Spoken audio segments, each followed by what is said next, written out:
this could technically be published on the web or the internet or whatever. I have created a dummy database because I don't want your information out there. Everything is the same as your database with the exception of information, so your information remains private.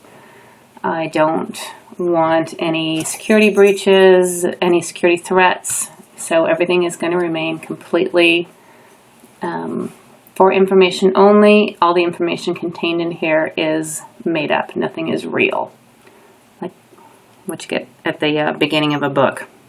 All names and have been changed to protect the innocent. Okay, so through the magic of tutorials, I have created a file, put all my basic information in here, made up a fake boat, and I Spy Tierra LLC is the buyer, so I'm putting the buyer's information here. And I like to put as much information here as will fit, because this is a searchable field, and you can search for name, last name, first name. You'll see when you search, when you have multiple files for boats. I have about close to 50,000 in my database, and so the more you get, the easier you'll see, the more information you have. It makes it easier. My sellers here, I put my lender here, and you can see these are pull down fields. Anywhere there's a pull down, you need to use what is there. If you put something that does not have a file or doesn't have a reference, it's not going to show up in a report. And I'll show you how to build in your lenders on another tutorial. So I have my lender, I have my payoff bank. Come over to my finance screen. I have SunTrust as my lender. There's the loan amount. Let's do Bank of America. That's my payoff bank. Whoops. What happened there? I hate my mouse. Bank of America is my payoff bank. And I don't know my amount of payoff, so I'm going to delete it.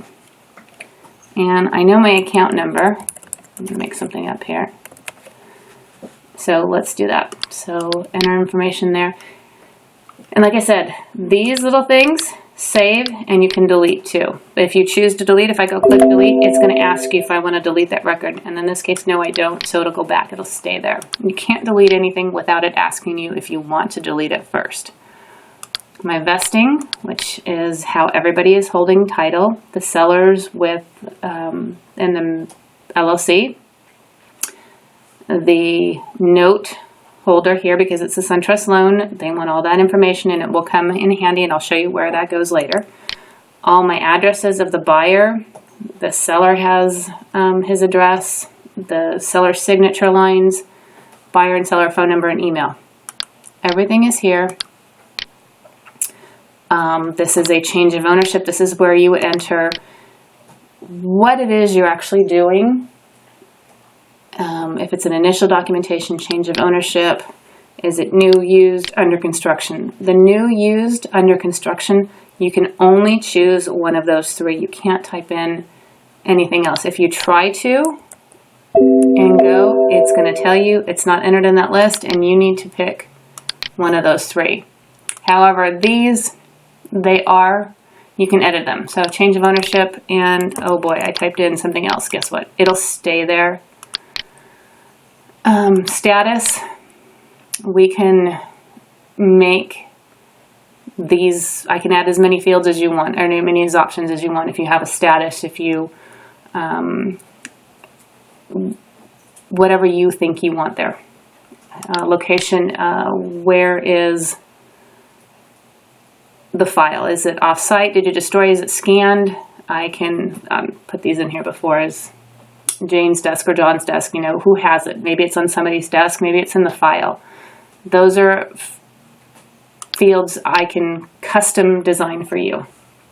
Okay, so we have all of the information that we need entered.